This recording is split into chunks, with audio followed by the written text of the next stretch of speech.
Quem não compreende um olhar, tampouco entenderá uma longa explicação. Olha que coisa maravilhosa. Mário Quintana. Quem não compreende um olhar, tampouco entenderá uma longa explicação. Precisamos ter sensibilidade. Sensibilidade para entender as entrelinhas, as coisas que não são ditas, as coisas que nós podemos observar com o olhar. Esteja mais atento e aprenda a desenvolver esse aspecto de observação.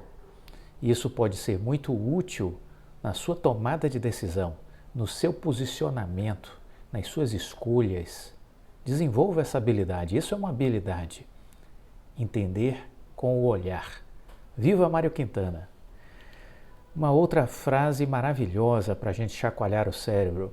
Feliz aquele que transfere o que sabe e aprende o que ensina. Cora Coralina, olha que coisa fantástica.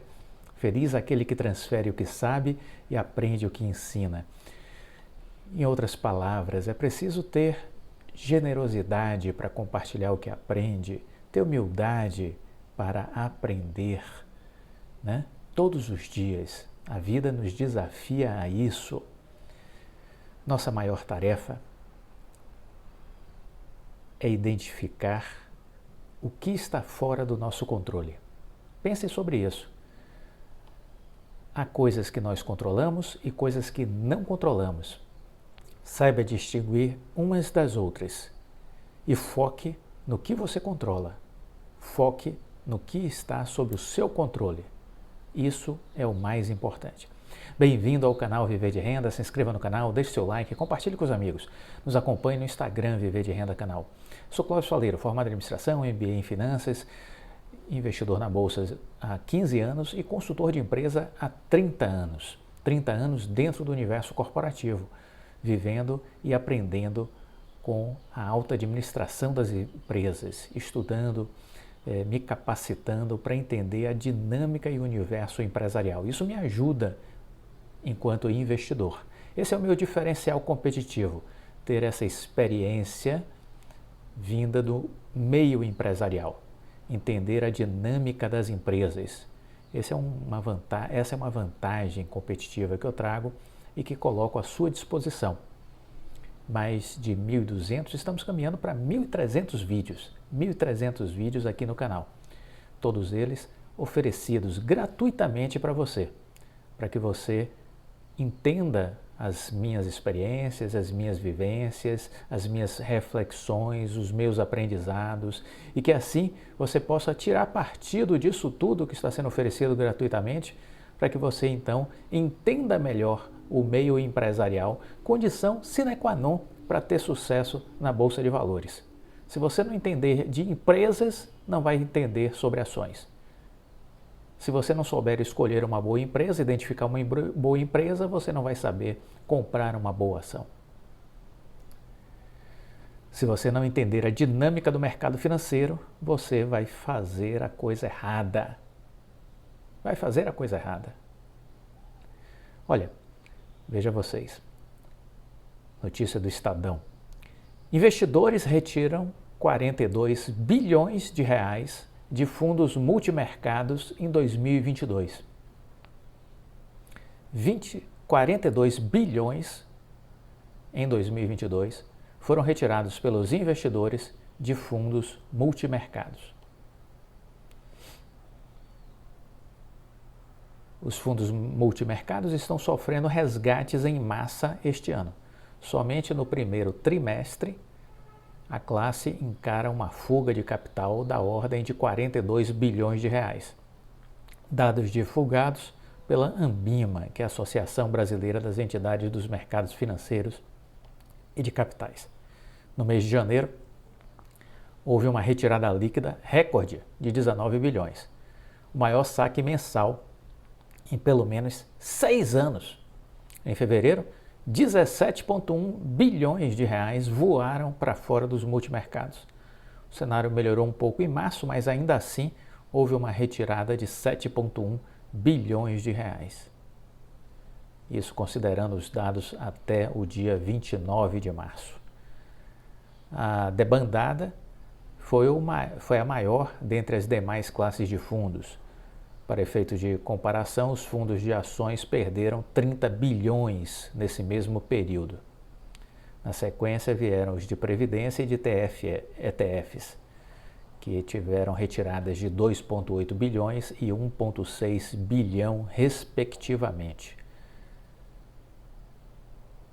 Então, estamos vendo aí uma fuga desses fundos, né, de investimentos. Essas pessoas estão indo para onde, Clóvis? Para renda fixa. Curioso, né? Estão indo para a renda fixa, que já atingiu um recorde de captação de 100 bilhões de reais, né? Então, é algo estranho, né? Conhecimento liberta, ignorância aprisiona. As pessoas não sabem investir. Este é o grande problema do investidor que vai para a Bolsa de Valores. Por via de consequência, pelo menos 95% das pessoas que estão na Bolsa de Valores estão condenadas a perder dinheiro, porque não sabem o que fazer, não sabem como tomar uma decisão. Esse é o problema. Por outro lado, os estrangeiros, o que fazem? Eles têm um forte fluxo de entrada na Bolsa de Valores. Forte fluxo de entrada na Bolsa de Valores. Numa matéria da Infomoney da semana passada, foi destacado exatamente isso. Os mercados globais permaneceram voláteis no mês de março, por conta do conflito entre Rússia e Ucrânia, escalada de inflação, riscos de uma política monetária mais apertada em alguns países, a exemplo dos Estados Unidos. O índice Dow Jones e o Standard Poor's 500 recuaram cerca de 3%, o Nasdaq caiu 7%. Mesmo nesse cenário, o Ibovespa registrou alta de 6% e agora sobe cerca de 15% em 2022. O que faz com que a Bolsa brasileira esteja descolada do cenário internacional? Neste ano, até o dia 30 de março, a entrada líquida está positiva em 64 bilhões de reais. E aí eu vou fazer um comentário, porque esse número é após uma atualização da Bolsa, porque na verdade já estava na casa dos 90 bilhões e agora foi reduzido para 64. Eu vou falar um pouco mais sobre esse imbróglio da Bolsa de Valores, um problema que eu diria assim, vexatório para a Bolsa, né? Mostra uma incompetência da gestão da Bolsa de Valores para lidar com números. Negócio inadmissível o que aconteceu com a Bolsa.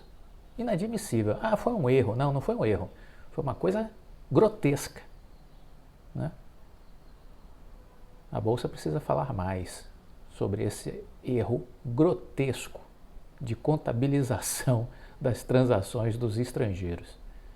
Mas de qualquer sorte, vamos falar um pouco mais sobre isso, mas o fato é que o saldo positivo está em 64 bilhões e é forte sim, é impressionante sim, e é ele que está movimentando a Bolsa para cima. O Brasil virou então uma alternativa para os investidores globais, porque a Rússia, todo mundo saiu de lá, óbvio, quem vai investir na Rússia? Né? Quem? E dos outros países, né, dos BRICS, você poderia dizer, mas a China seria uma boa opção de investimento. Olha, eu acho que numa economia onde há uma ingerência, uma mão forte do Estado, que diz se a empresa faz IPO ou não, eu não gostaria de ter meu dinheiro lá, porque nós estamos sob um capitalismo estatal, vamos dizer assim, né? Então, eu acho o capitalismo de Estado, eu acho que não é o adequado. Então, o Brasil se torna uma boa oportunidade, sem dúvida. Temos aqui uma elite empresarial de alta qualidade, excelentes empresas, um bom mercado, seja ele de classe A e B, seja ele num sentido mais amplo do ponto de vista de dimensão territorial, né? Então aqui há boas empresas, sem sombra de dúvida. E por conta disso, o Brasil está no radar dos investidores. O Brasil está no radar dos investidores, né? Bom, vamos falar um pouquinho sobre esse imbróglio aí da Bolsa, né?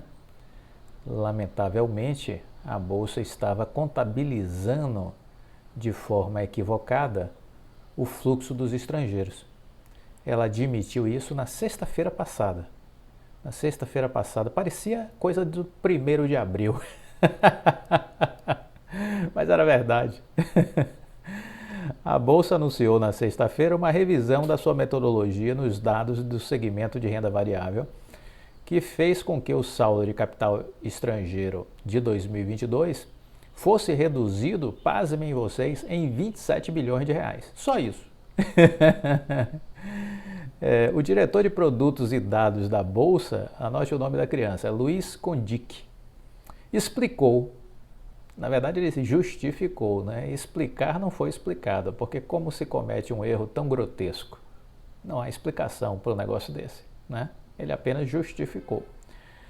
Em entrevistas a jornalistas, ele disse que a Bolsa descobriu, olha que maravilhoso, um erro relacionado à inclusão equivocada de dados de empréstimos de ação. A Bolsa está fazendo uma revisão também dos números referentes a 2020 e 2021, mas a parte de 2022 já está finalizada.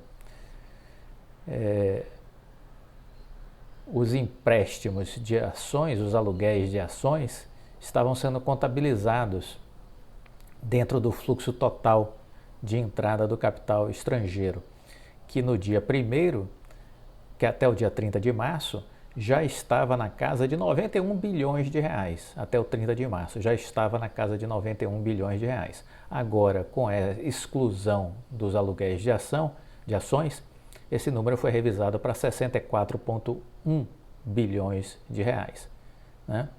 Uma queda de 29,6%.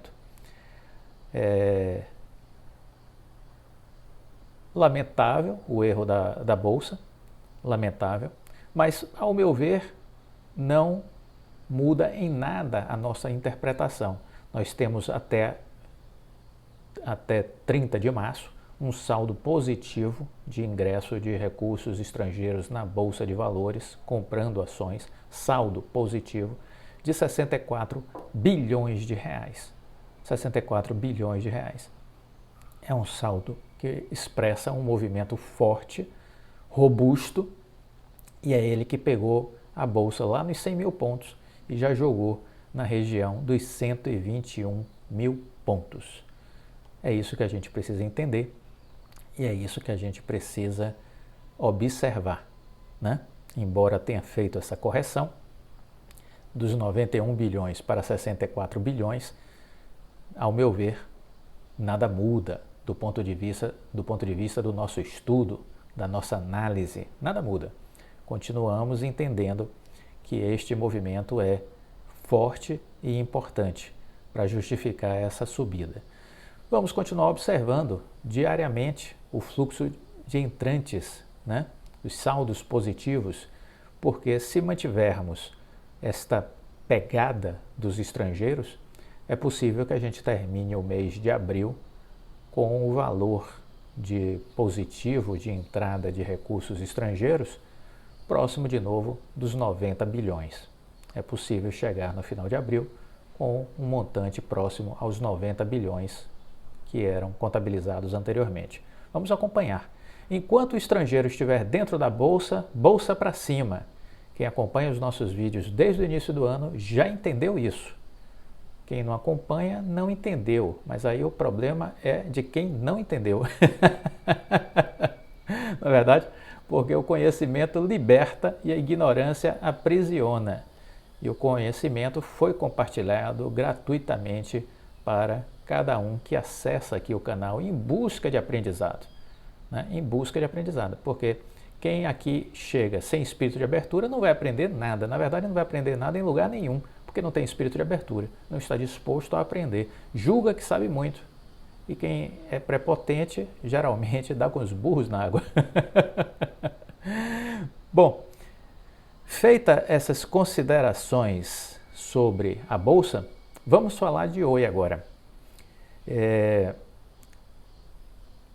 Vamos falar de Oi dentro do seguinte contexto.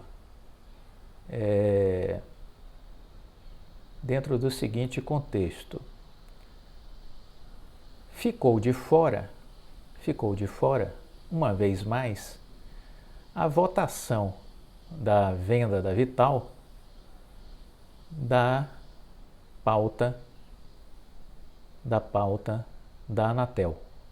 Ficou de fora, uma vez mais, a votação da venda da Vital na próxima reunião da Anatel. E eu queria aqui fazer uma reflexão com vocês, porque nós precisamos estar atentos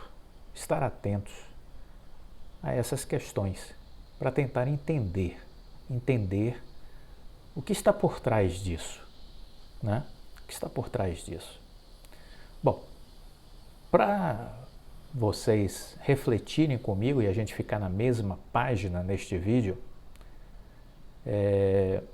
vamos destacar alguns pontos. Em primeiro lugar, uma nota que saiu no Diário do Poder em 20 de dezembro de 2018. Senado aprova advogado que não atua no setor para a diretoria da Anatel. Eunício Oliveira dá demonstração de força e aprova conselheiro em apenas 3 dias. Então, notícia do Diário do Poder, 2018, né? O presidente do Congresso, Eunício Oliveira, fez o Senado aprovar em votação vapt-vupt, sem direito à discussão, o seu amigo cearense Vicente Bandeira de Aquino, para ser o mais novo integrante do Conselho Diretor da Anatel, Agência Reguladora das Telecomunicações. A tramitação foi a jato. A indicação foi publicada na segunda-feira 17, a sabatina na terça 18 e minutos depois votação no plenário, que aprovou por 37 votos favoráveis contra 7. Os senadores nem sequer conseguem repetir o nome do novo conselheiro. A informação é da coluna de Cláudio Humberto do Diário do Poder. A nomeação do advogado Vicente na Anatel foi outra demonstração de força do senador Eunício no fim de sua presidência no Senado. Sem experiência, o advogado destaca-se apenas por ter sido assessor jurídico de uma emissora de TV na cidade de Pacajus, Ceará, que nem sequer chegou a funcionar. Esse é Vicente Aquino, ok? Então, está aí quem é Vicente Aquino. Muito bem. O que mais precisamos dizer após essa apresentação de Vicente Aquino? Precisamos dizer também que a área técnica da Anatel, ou seja, as pessoas qualificadas, as pessoas que possuem conhecimento técnico do setor de telecomunicações, a área técnica da Anatel, ela já analisou a situação da venda da Vital para o BTG. Já analisou. A área técnica recomendou a aprovação. Sem nenhuma ressalva. Recomendou a aprovação sem nenhuma ressalva. A área técnica da Anatel. E isso, pasmem vocês, essa é uma notícia publicada no dia 21 de dezembro de 2021. 21 de dezembro de 2021. Tome nota. Essas coisas é importante tomar nota, né? O processo de venda pela Oi da Vital para o BTG Pactual está pronto para subir ao conselho diretor da Anatel. A Vital é a antiga Infraco, empresa que reúne a parte de ativos ópticos da Oi. A área técnica concluiu sua avaliação e não encontrou nenhum obstáculo. Foram analisadas questões relacionadas à listagem de todos os bens que serão usados em alguma medida pela Oi na negociação com o BTG. Como antecipado pelo canal Telesíntese, não houve óbice à venda por estes ângulos de estudos feitos pela Anatel. Há uma listagem de todos os bens, se olhou a legislação, verificou-se que a legislação permite que parte da relação destes bens sejam detidos por controladas ou coligadas do grupo econômico que detém a outorga da concessão. Também já terminou a outra vertente essencial da análise pelo regulador, se haveria algum tipo de impacto negativo sobre a competição, e a conclusão é de que não, o negócio não será ruim para o mercado em termos de concorrência. Por isso, os técnicos da Anatel não sugeriram nenhum tipo de condicionante ao negócio. O relatório interno da área técnica da Anatel foi encaminhado à Procuradoria Federal Especializada, que devolverá dizendo se há ou não algum problema jurídico nas análises. Não havendo nenhuma necessidade de ajustes jurídicos, a proposta segue direto para apreciação do Conselho Diretor da Anatel. E isso aconteceu logo depois. A Procuradoria Federal Especializada, ou seja, a parte que cuida dos aspectos jurídicos junto à Anatel, concluiu de que não havia nenhum problema do ponto de vista legal para que esta venda fosse consumada de parte do capital social da Vital para o BTG Pactual, por parte da Oi. Então, a parte também da Procuradoria Federal Especializada junto à Anatel concluiu favoravelmente, sem nenhum tipo de ressalva, sobre a conveniência da venda, sobre a autorização para que o Conselho Diretor da Anatel pudesse conceder a anuência prévia para que a operação seja finalizada. Com a venda, os fundos do BTG vão ficar com 57,9% do capital social da Vital. A Oi receberá, por isso, 12,9 bilhões de reais e vai ficar com 42,1%. Então, BTG 57,9% do capital social, Oi 42,1%. Pelos 57,9% do capital, o BTG está pagará a Oi 12,9 bilhões e será incorporado ao ativo da Vital a Globenet. A Globenet, que é uma empresa de cabos submarinos. Pronto.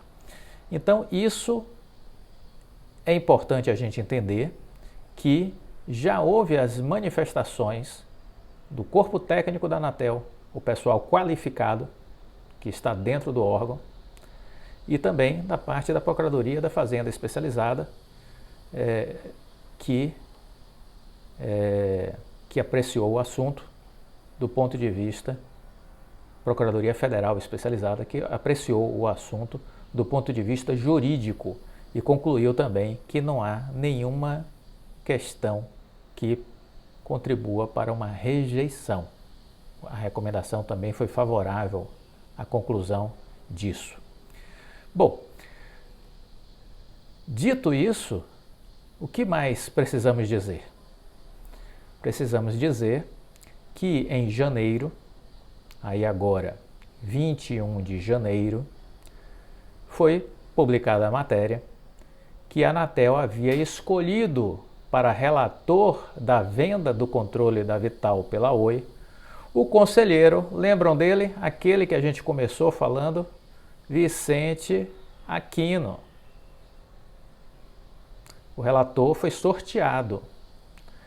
O sorteio caiu no colo de Vicente Aquino, nessa data, 21 de janeiro de 2022.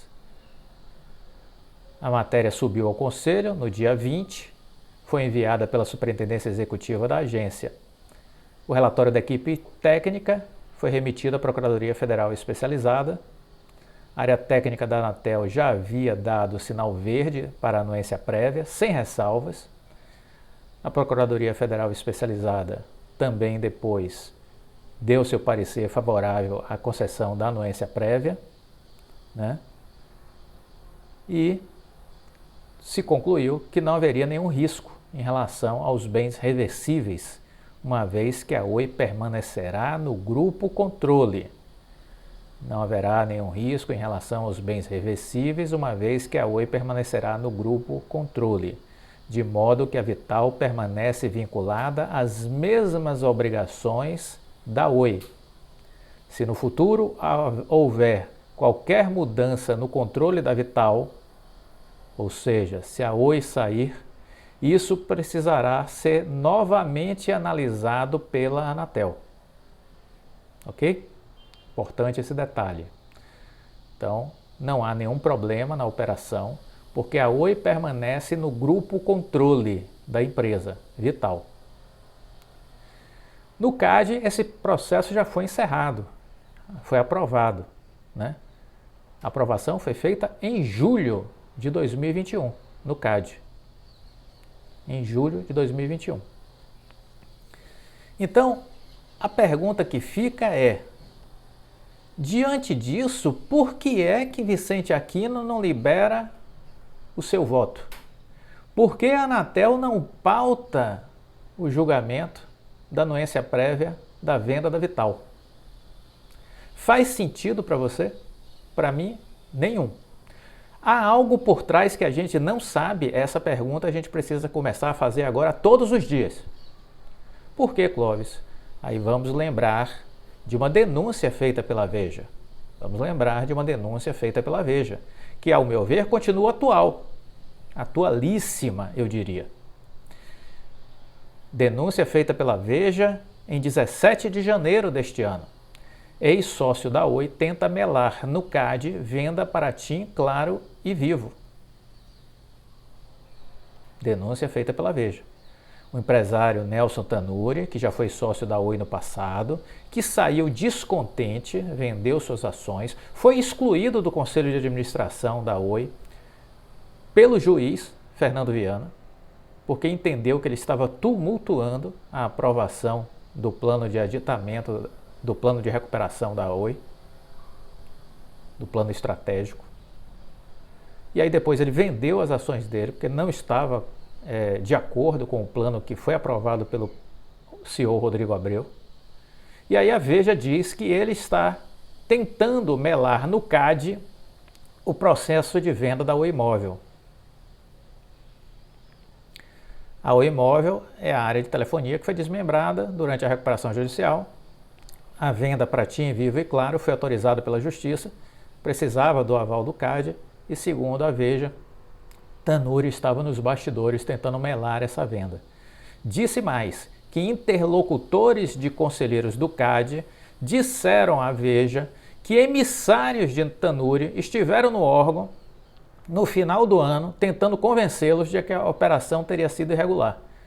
O pessoal da Sercontel Copel de Tanuri, Tanuri é um dos donos, não participou do leilão judicial da Oi Móvel, mas estariam interessados em arrematar a empresa, mas não tinham dinheiro. Pessoas que acompanham o processo contaram à Veja que, se caso a venda seja derrubada pelo CAD, todo o processo de recuperação judicial da Oi estaria em risco, podendo a empresa falir. Muito bem. Isso foi a Veja que denunciou. E aí, quando eu comentei esse assunto em vídeo, quem é inscrito aqui no canal vai se recordar que eu questionei o seguinte: será que está tendo alguma ingerência de Tanuri também na Anatel? Você lembra disso? Comenta aqui, por favor, se vocês se lembram disso, que eu questionei. Será que na Anatel também o Tanuri está tendo algum tipo de ingerência, algum tipo de abordagem? Eu fiz a pergunta. E disse que os órgãos de fiscalização deveriam investigar a denúncia feita pela Veja, se havia algo suspeito dentro do CAD. Porque o Brasil é o país da picaretagem, da bandidagem, do dólar na cueca, das contas não declaradas, do dinheiro nas offshores no exterior, entendeu? O Brasil é isso. É o país que a Lava Jato descortinou para a gente, né? Os saques na Petrobras, na Eletrobras, o banditismo campeia na máquina pública, federal, estadual, municipal. É uma festa, é uma farra. Brasil é isso. Brasil é isso, não é de agora, já de muito tempo, né?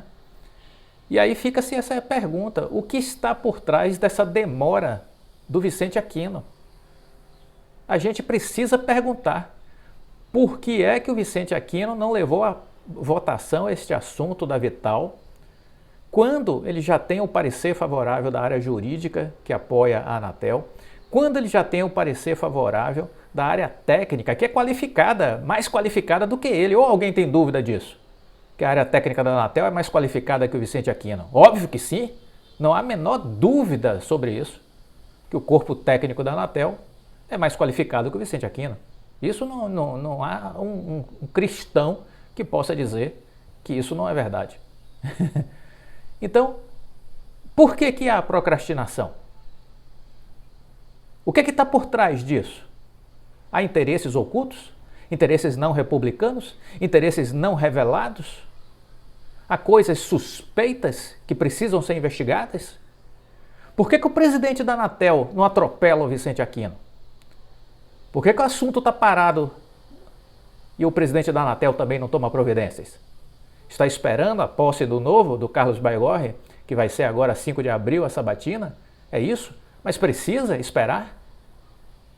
Ele já atropelou uma vez o Vicente Aquino? Por que não atropela de novo?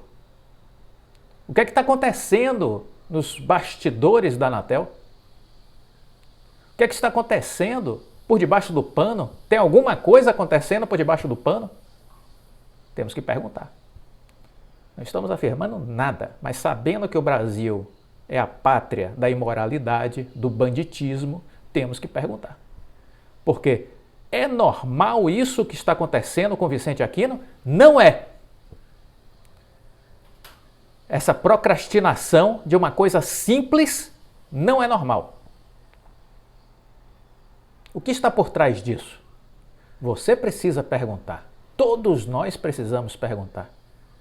E temos que estabelecer fogo alto nisso aí. Temos que estabelecer uma pressão neste assunto.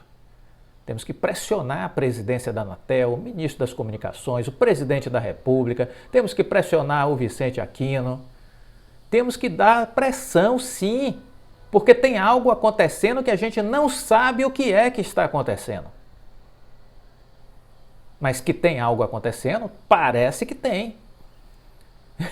Parece que tem. Porque algo simples está sendo retardado de forma proposital. Qual o intuito disso? Ganha-se o que com isso? Ganha-se o que com essa procrastinação, com esse adiamento? Isso nós temos que perguntar. E a imprensa, por favor, veja, né? Órgãos de imprensa, Estadão, Folha de São Paulo, Valor Econômico, Revista Exame, vamos investigar esses bastidores? Porque o jornalista tem suas fontes, não é verdade? Puxando esse fio aí, talvez saia algo interessante, de algo que não está sendo posto sobre a mesa. Está por debaixo dos panos. Alguma coisa acontece. Porque este assunto já era para ter sido resolvido e não está sendo. Então, a quem interessa essa procrastinação? A quem interessa essa não decisão? A quem interessa que o Vicente Aquino faça de conta que não é com ele o julgamento, a apresentação do parecer dele sobre a Vital? A quem interessa isso? Se pergunte.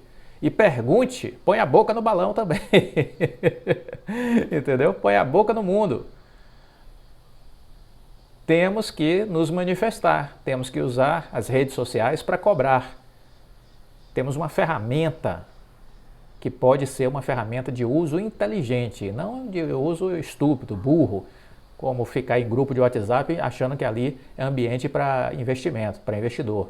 Não, isso é a fábrica de derreter cérebro. Agora use de forma inteligente os grupos para fazer pressão lá na Anatel, no Ministério das Comunicações, para questionar o governo, para incitar a imprensa para que vá atrás disso, porque alguma coisa há. Porque dezembro, a área técnica da Anatel concluiu que podia ser, sem ressalva, autorizada a anuência prévia da venda da Vital para o BTG. Em janeiro, a área jurídica, a Procuradoria Especializada, que apoia a Anatel, concluiu também favoravelmente a anuência prévia, sem ressalvas. E o Vicente Aquino, desde janeiro, sorteado para ver esse assunto, dormindo. A quem interessa o sono do Vicente Aquino? O que está por trás da não decisão do Vicente Aquino? Dessa procrastinação, desse adiamento? Quem está ganhando o quê? Há alguém ganhando? Não é a Oi. Quem está ganhando? Temos que perguntar. Gostou do vídeo? Deixa o like, compartilhe com os amigos. Fique com Deus. E até a próxima.